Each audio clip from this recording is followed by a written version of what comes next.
बड़ी खबर यह है कि उत्तर प्रदेश की योगी 2.0 सरकार में 16 सीनियर अधिकारियों के ट्रांसफर कर दिए गए।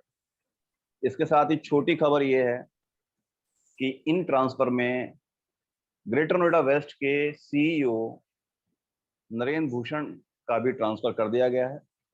उनके स्थान पर मेरठ के मंडलायुक्त सुरेंद्र सिंह को अतिरिक्त कार्यभार दिया गया है। बड़ी खबर और छोटी खबर का जिक्र मैंने इसलिए किया है कि अधिकारियों का ट्रांसफर बड़ी खबर है, लेकिन यहाँ ग्रेटर नोएडा में लगभग 3 साल से ज्यादा समय से टिके हुए नरेंद्र भूषण का ट्रांसफर यहाँ की जन आकांक्षाओं को देखते हुए लिया गया है। लोग काफी समय से शिकायत कर रहे थे, ग्रेटर नोएडा अथॉरिटी उनके काम पूरे नहीं कर पा रही है। यहाँ के राजनीतिक दल लगातार इस बात को उठा रहे थे कि ग्रेटर नोएडा अथॉरिटी उनके कामों पे ध्यान नहीं दे रही है। पत्रकार भी लगातार इस बात को कह रहे थे। नमस्कार, मैं आशु भटनागर, एनसीआर खबर प्राइम टाइम में आपका स्वागत करता हूं। मेरे साथ आज इस पैनल में भाजपा नेता रवि भदौरिया हैं, जो लगातार ग्रेटर नोएडा अथॉरिटी की तानाशाही के खिलाफ लिखते रहे हैं और बीते 4-5 दिन से भी लिख रहे थे।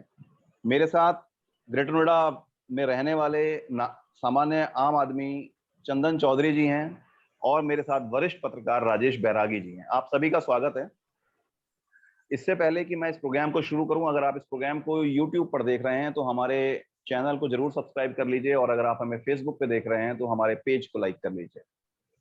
अब बात शुरू करते हैं चर्चा की। राजेश जी, शुरुआत आपसे करता हूं। आपने बड़ी अच्छी जानकारी दी सुरेंद्र सिंह जी के बारे में, और आप इस पूरे परिदृश्य को कैसे देखते हैं, नरेंद्र भूषण जी का जाना और सुरेंद्र सिंह का आना? दरअसल जो मेरठ के मंडलायुक्त सुरेंद्र सिंह जी को अतिरिक्त कार्यभार दिया गया है, तो अभी यह पक्का नहीं है कि वो सीओ के तौर पर, ग्रेटर नोएडा अथॉरिटी के सीओ के तौर पर लंबी पारी खेलेंगे या उन्हें कुछ समय के लिए ही लगाया गया है, कोई नया व्यक्ति यहाँ आएगा। और ये सही भी होगा कि ग्रेटर नोएडा जैसी एक वृहद प्राधिकरण को फुल टाइम सीओ चाहिए जी। तो इसलिए 2 पदों पर रहने वाला व्यक्ति तो यहाँ के साथ न्याय नहीं कर पाएगा, जब एक ही पद पर रहने वाला व्यक्ति न्याय नहीं कर पाता। लेकिन अगर एक व्यक्ति 3 साल से ज्यादा समय, जो मुझे लगता है कि ग्रेटर नोएडा में सबसे बड़ा रिकॉर्ड रहा हो, जो full flash greater Noida authority का सीओ रहता है, वो भी पूरी तरह न्याय नहीं कर पाता है, जबकि वह न्याय करना चाहे। और यदि वो चाहे ना, तब तो और बुरा होता है। ऐसा प्राधिकरण में कई बार हुआ है जब काम ना करने वाले अधिकारी आए, और ये पिछले कुछ वर्षों में देखा जा रहा है, खासतौर पर ग्रेटर नोएडा प्राधिकरण में और जिला प्रशासन में। मैं एक पत्रकार होने के नाते इन सब चीजों पर नजर रखता हूँ कि अधिकारियों की दिलचस्पी इसमें है कि काम कैसे ना किया जाए। वो केवल उन कामों को करते हैं जिनके लिए उन्हें शासन से विशेष निर्देश मिलते हैं, या कोई जन दबाव बढ़ जाता है तो उसे फिर वो गोल गोल घुमाकर ऐसा कर देते हैं।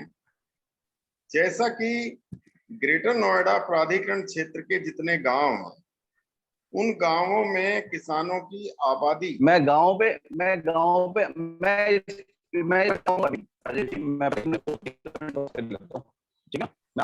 विकास हुआ या नहीं हुआ।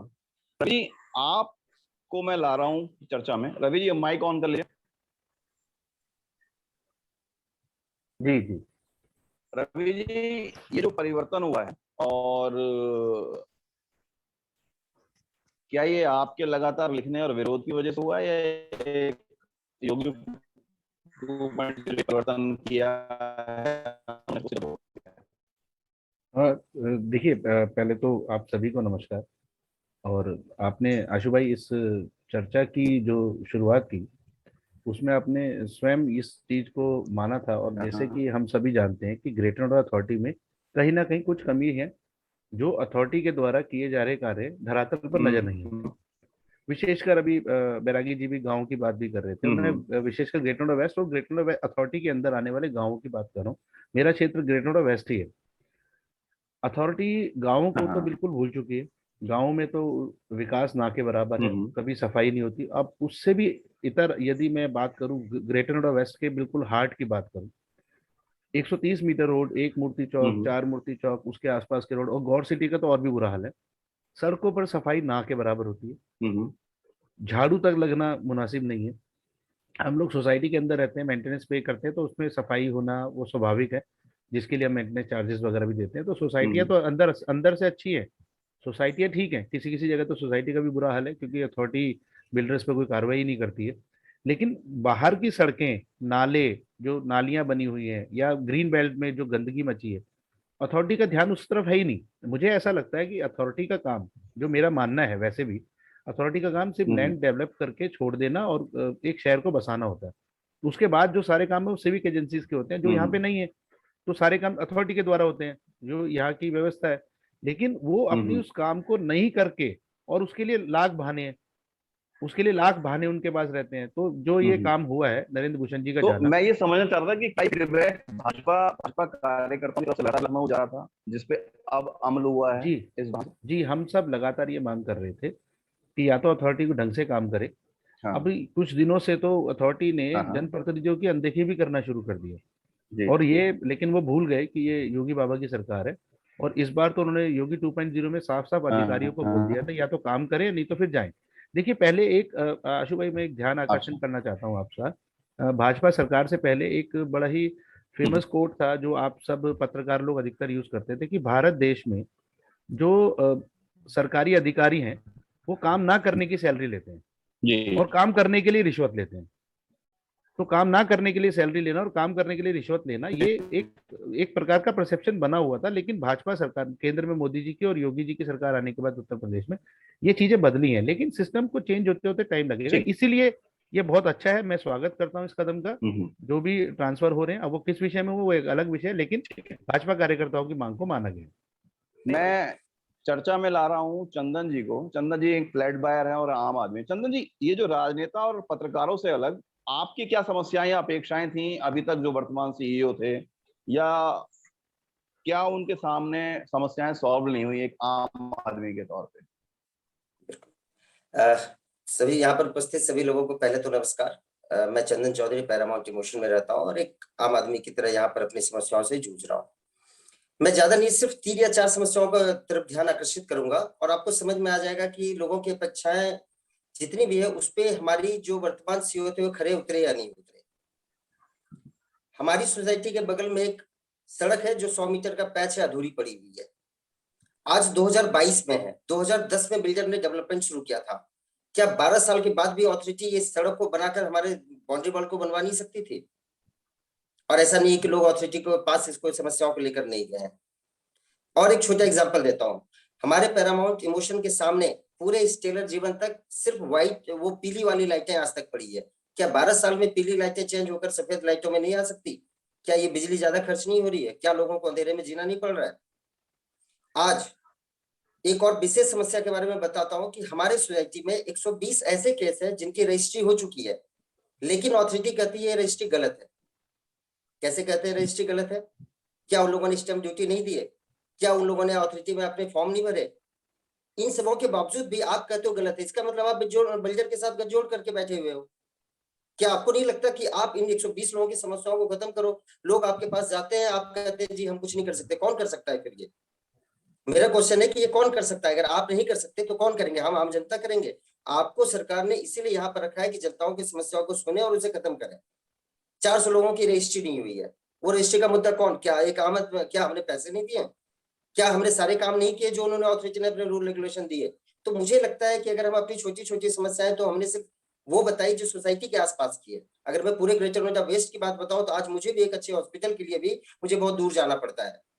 प्राइवेट हॉस्पिटलों के चक्कर लगाना पड़ता है जो 10-10 लाख 20-20 लाख का बिल बना देते हैं।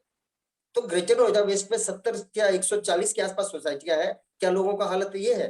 इतनी अच्छी अथॉरिटी होने के बावजूद मुझे लगता है कहीं ना कहीं लोगों में कार्य करने की मंशा की कमी है, और जिसका कि खामियाजा यहाँ के सारे जनता को भुगतना पड़ रहा है। ठीक, तो ठीक।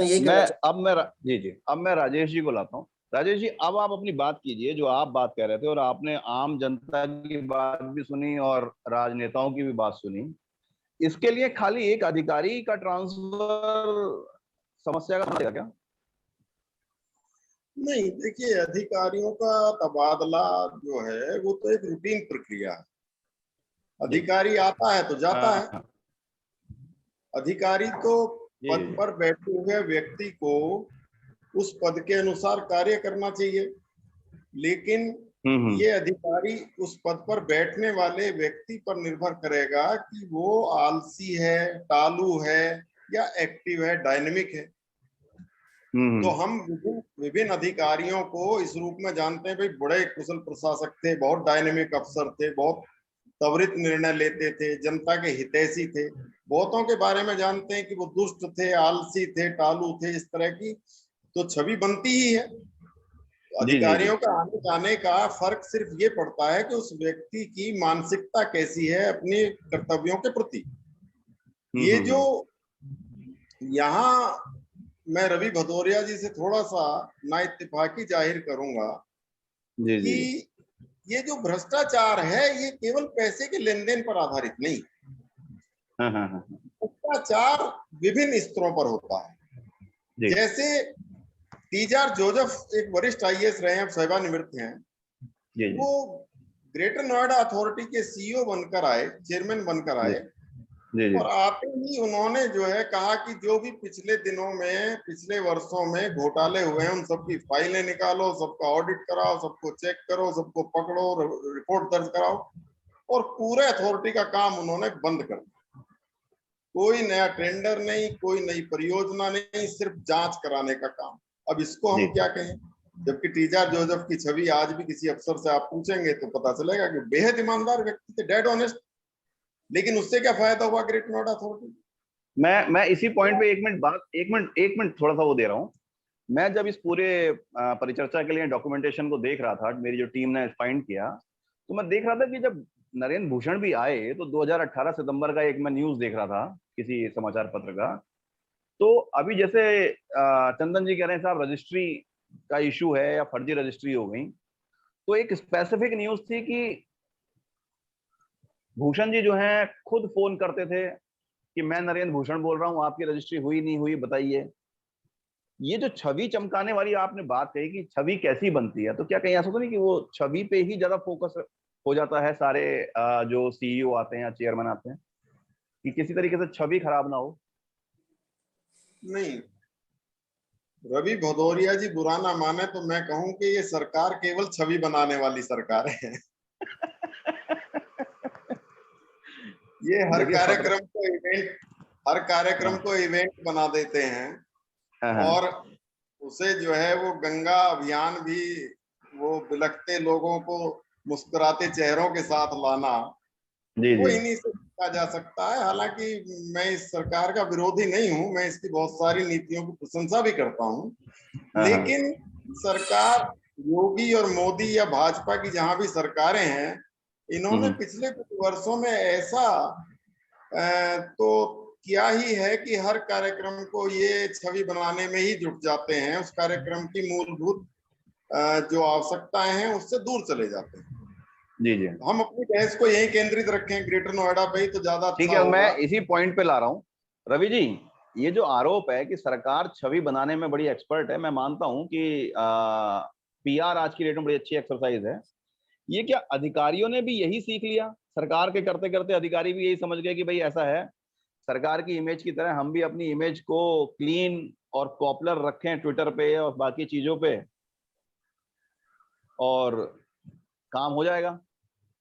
देखिए, सबसे पहले तो मैं बैरागी जी की बात का जवाब दूं। बैरागी जी ने अपने कटाक्ष किया वक्तव्य में देश की जनता, विशेषकर यूपी की और देश की जनता की बौद्धिक क्षमता पे प्रश्न चिन्ह लगाया। उनका ये मानना है हाँ। उनका ये मानना है कि देश की जनता की बौद्धिक क्षमता मतलब इतनी भी नहीं है कि वो इवेंट या पीआर मैनेजमेंट के अंदर आकर वोट दे देती है।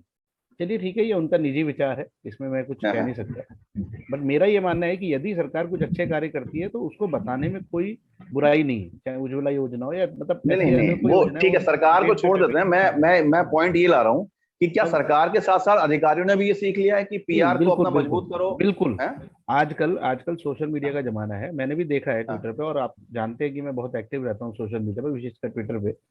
कई जी जी। अधिकारी सिर्फ वाकई में काम करने से ज्यादा अपनी छवि चमकाने में लगे रहते हैं। उन्होंने हाँ बकायदा पीआर एजेंसी हायर की हुई है। उन्होंने मैं हाँ पर्सनली जानता हूं ऐसे लोगों को जो अपना ट्विटर हैंडल भी किसी और से चलवाते हैं, विशेषकर हाँ हाँ अधिकारी, जबकि ऐसा होना नहीं चाहिए। ये गोपनीय हाँ सूचनाएं आपके पास होती है, आपका ट्विटर हैंडल आपका ऑफिशियल हैंडल है, आपको स्वयं चलाना चाहिए। जी।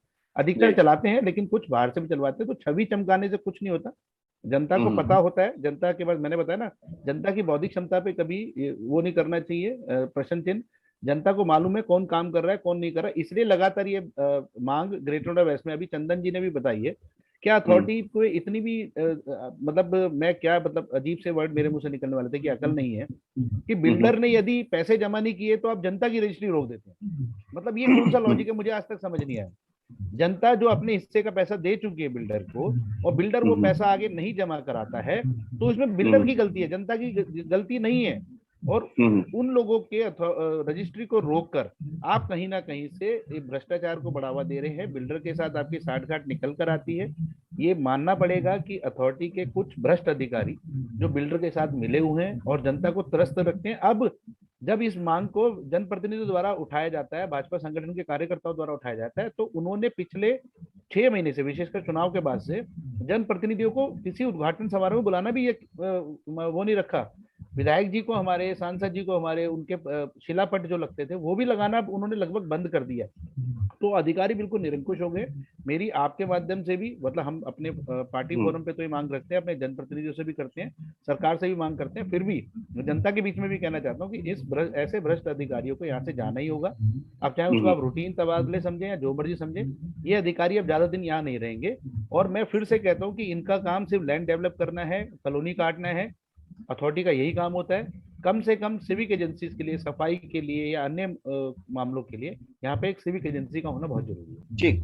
मैं अब एक इस प्रोग्राम के आखिरी फेज में एक इस बात पे आ रहा हूँ कि जो अब नए आ रहे हैं, इस पे आप लोगों की क्या प्रतिक्रिया है, क्या उम्मीदें हैं? शुरुआत चंदन जी से करता हूँ। चंदन जी, आप एक आम जनता के तौर पे हैं, अब जो नए सीईओ आ रहे हैं, आपकी क्या उम्मीदें हैं? देखिए, हमारे लिए सबसे इम्पोर्टेंट होती है कि हमारी जो मूलभूत आवश्यकताएं या जो समस्याएं हैं उनका निराकरण हो, और इनका निराकरण ऐसा ना हो कि सपोज करो हमारे किसी फ्लैट में एक 60-70 साल के लोग वृद्ध रह रहे हैं और उनको किसी छोटी काम के लिए अथॉरिटी के 10 चक्कर लगाने पड़े।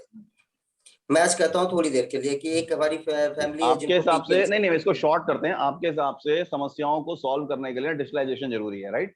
और उसका बिल्कुल सही कार्यान्वयन, ठीक है। और इसके बिल्कुल। अलावा जो इसके काम, अलावा सबसे इम्पोर्टेंट हाँ चीज है, सबसे इम्पोर्टेंट चीज है कि आपने सोसाइटीज के लिए बहुत सारी गाइडलाइन दे दी है कि चलो हाँ आपके हाँ सोसाइटी के अंदर एक कूड़ा नियंत्रण घर होना चाहिए, ठीक है। हाँ बिल्डर हाँ ने बना भी दिया, क्या ये अथॉरिटी की जिम्मेदारी नहीं है कि हम उसको आकर चेक करें कि उससे जो परेशानियां हो रही है लोगों को, उसका निराकरण होना चाहिए या नहीं होना चाहिए? क्या पब्लिक ठीक है, शिकायत करेगी तब आप जाकर चेक करेंगे?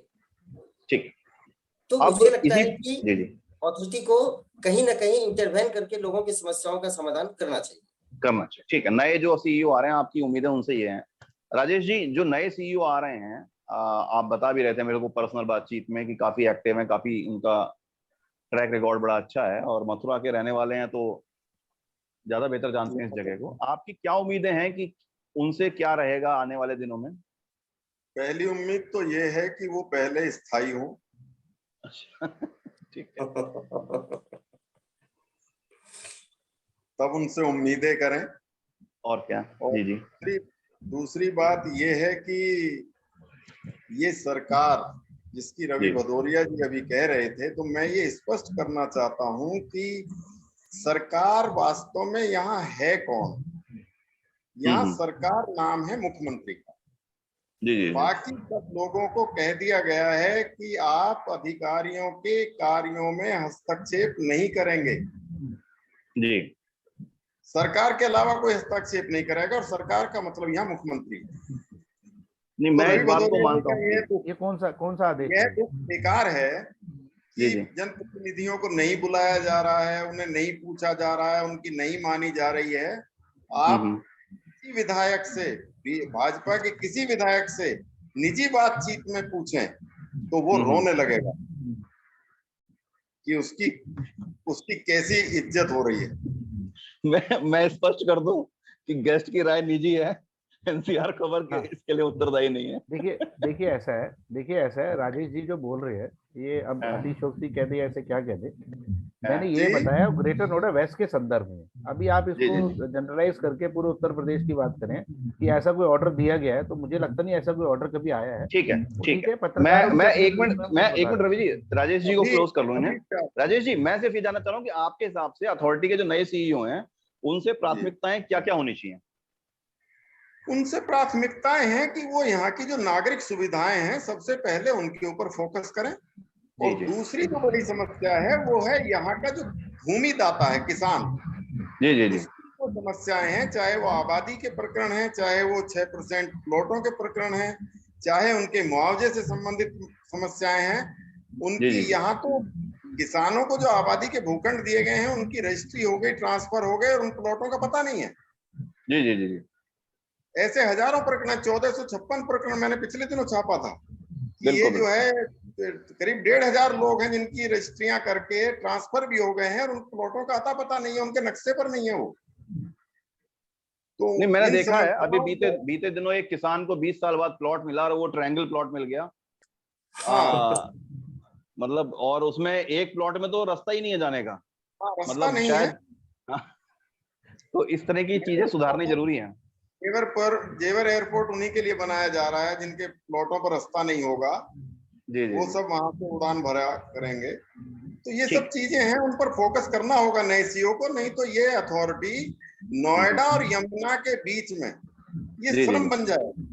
जी ये क्षेत्र मैं ठीक है। मैं अब रवि जी को ला रहा हूँ। रवि जी, क्लोजिंग कमेंट आपके साथ है, आपके पास पूरा 1.5 मिनट है। आपको नए सीईओ से क्या क्या उम्मीदें हैं विकास कार्यों को लेकर? मैं इस बात पे आपके कमेंट नहीं चाहूंगा कि वो विधायक की नहीं सुन रहे हैं या सांसद की नहीं सुन रहे हैं। नहीं देखिए, सुन रहे तो ऐसे तो मैं नहीं कहूंगा कि कोई हमारे जनप्रतिनिधि नहीं सुन रहा है। तो बहुत सारे काम हम लोगों ने स्वयं करवाए हैं। और अभी मैंने बताया ना कि कुछ समय से या तो नरेंद्र भूषण जी को पता लग गया था कि वो जाने वाले हैं, तो इसलिए थोड़ा सा कुछ उनके होंगे निजी कारण। मैं नए सीईओ के विषय में जितना मैं जानता हूँ, जितना मैंने सुना है, मथुरा के रहने वाले हैं और बड़ी ही अच्छी प्रशासक की छवि है उनकी। तो आशा और अपेक्षा तो यही है कि वो बहुत अच्छा काम करेंगे। लेकिन मैं फिर आपको बता देना चाहता हूँ कि एक अधिकारी के तबादले से आप सोचें कि रातों रात पूरी की पूरी अथॉरिटी सही तरीके से, जो वो अथॉरिटी जो यहाँ पे जिन्होंने अपने नहीं, लेकिन अगर मुखिया चेंज होता है तो नीचे तक बदलाव आता है, ऐसा भी होता है। बिल्कुल आएगा। और मेरी तो आपके माध्यम से मैं सीईओ साहब से मिलूंगा भी। मैं अपने उच्च अधिकारी जो हमारे पार्टी के हैं उनके या विधायक जी के, सांसद जी के साथ, और उनसे ये मांग भी करूंगा कि जो पिछले सीईओ के टाइम पर यहाँ पे स्वार्थी संगठनों का एक जो जाल बुना गया था, मैंने अभी पीछे मुझे पता लगा कि कुछ संगठनों के पास तो टेंडर भी मिलते थे। जो सामाजिक संगठन है वो लोग टेंडर उठा के भी काम करते थे। अब भगवान जाने किस तरह के करते थे। नहीं, अगर आपके पास कोई प्रूफ है तो बताइए, नहीं तो ऐसे आरोप लगाना थोड़ा। मुझे बताया गया है, मुझे अभी ये पता लगा है, तो मैं इसके ऊपर जरूर कार्रवाई, क्योंकि ये बड़ा आक्षेप है किसी के भी ऊपर, और पर्सनली तौर पे मैंने किसी का नाम नहीं लिया है। मुझे जो पता है, जो गठजोड़ है कि नॉर्मली कोई भी विकास कार्य होने से पहले जनप्रतिनिधि और भाजपा के कार्यकर्ताओं की जगह उन स्वार्थी संगठनों को पता लग जाता था कि इस जगह पे, और वो अपने कैमरा लेके पहुंच के उसका श्रेय ले लेते थे। सरकार द्वारा किए गए कार्यों का श्रेय सामाजिक संगठन अपने आप को देकर अथॉरिटी के साथ गठजोड़ करके यहाँ पे काम कर रहे थे। तो मेरा पहले नए सीईओ से यही मांग रहेगी कि इस तरह का जो गठजोड़ है, जो जैसे मोदी जी ने और योगी जी ने सचिवालयों के अंदर दलालों को खत्म कर दिया है, ऐसे अथॉरिटी के अंदर भी दलाल खत्म हो जाए, जनता का सीधा संवाद अथॉरिटी से हो और जनप्रतिनिधि के माध्यम से कार्य हो, ऐसा मेरी आशा और अपेक्षा है। ठीक है। मैं इसमें एक और चीज जोड़ना चाहूंगा। मेट्रो पहले एक्सपेक्टेड था कि 2022 तक उम्मीद कर रहे थे हम लोग ग्रेटर नोएडा वेस्ट में। अब कोई उम्मीद लग रही है इस बात को लेकर? राजनीतिक तौर पे आपकी तरफ से क्या रहेगा और प्रशासन की तरफ से क्या रहेगा? जी बिल्कुल, मेट्रो ग्रेटर नोएडा वेस्ट के लिए सबसे आवश्यक चीज है, क्योंकि देखिए सार्वजनिक परिवहन के मामले में ग्रेटर नॉर्थ अथॉरिटी ने इस क्षेत्र का बिल्कुल ही, जिसे कह सकते हैं ना कि इसका एक तरह से अनदेखी की हुई है। तो मेट्रो के आने से कम यहाँ के जो निवासी है, ठीक है, हाई राइज सोसाइटी में रहने वाले के बाद अधिकतर सबके पास कार होती है, लेकिन यदि आपको यहाँ से मॉल तक जाना है, या आपको नोएडा तक जाना है, या गाजियाबाद के किसी सार्वजनिक वाहन के नाम पर आपके पास कुछ नहीं है, कोई बस नहीं चलती है, तो अथॉरिटी इस मामले में भी फेल थी। तो क्योंकि यहाँ पे सारी व्यवस्था अथॉरिटी करती है, तो ये सब काम अथॉरिटी के हैं। तो मेट्रो आएगी, उससे बहुत अच्छा रहेगा। और मेरी मांग है फिर से नए सीईओ साहब जो आएंगे, कि यहाँ पे मेट्रो का जल्द से जल्द क्रियान्वयन हो उसका कार्य का, क्योंकि उसमें भी बनने में भी कम से कम 1.5 से 2 साल लगेंगे। तो जितनी जल्दी होगा उतना अच्छा है। ठीक है, मैं बस एक आखिरी 10 सेकंड में राजेश जी आपसे जानना चाहूंगा, ये जो रवि जी ने अभी लास्ट में कहा कि मेट्रो सिर्फ अधिकारियों की वजह से रुकी, क्या ये इतना ही सच है? निश्चित तौर पर ठीक, ये मेट्रो, इस मेट्रो को लेकर जो एक्सप्रेसवे के साथ निकाली गई है, इस पर बाद में अधिकारियों ने ये माना कि ये रूट ही गलत चुना था उन्होंने। जी जी जी जी, पहले इस रूट से आनी थी ये, बिल्कुल बिल्कुल, उन्होंने उस रूट से निकाला जिस पर 6 स्टेशन आज भी बंद हैं। जी जी जी, जहाँ रुकती नहीं है मेट्रो। बिल्कुल बिल्कुल बिल्कुल।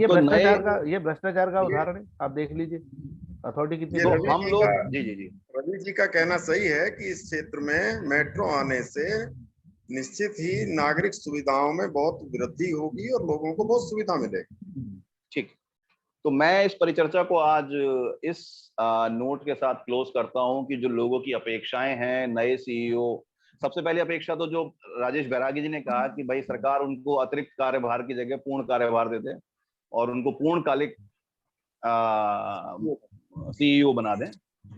और उसके बाद जो समस्याएं हैं, जैसे चंदन जी ने कहा कि जो उनकी समस्याएं हैं, लोगों की छोटी छोटी समस्याएं हैं, या जो डिजिटलाइजेशन नहीं है, या सड़कें नहीं बन पा रही हैं, बीच बीच में कुछ मुकदमे रुके हुए हैं, ये जो रवि जी और आप बैरागी जी कह रहे हैं कि मेट्रो जो बहुत महत्वपूर्ण पार्ट है, इन सब बातों पे ध्यान देना बहुत जरूरी है। पीछे क्या हुआ क्या गया उस पर चर्चा करने से अब कुछ नहीं फायदा होगा। बेहतर यह है कि जो नए सीईओ आए वो इसमें कार्य में तेजी लाएं, जो अब तक का ग्रेटर नोएडा का इतिहास रहा है कि जिस तरीके से बैरागी जी ने कहा कि काम की जगह बाकी बातों पे फोकस है, या क्या दिखाना छवि पे। जी जी, दरअसल आशु जी, जो लोग इतिहास नहीं पढ़ते हैं वो उसे पुनः दोहराते हैं।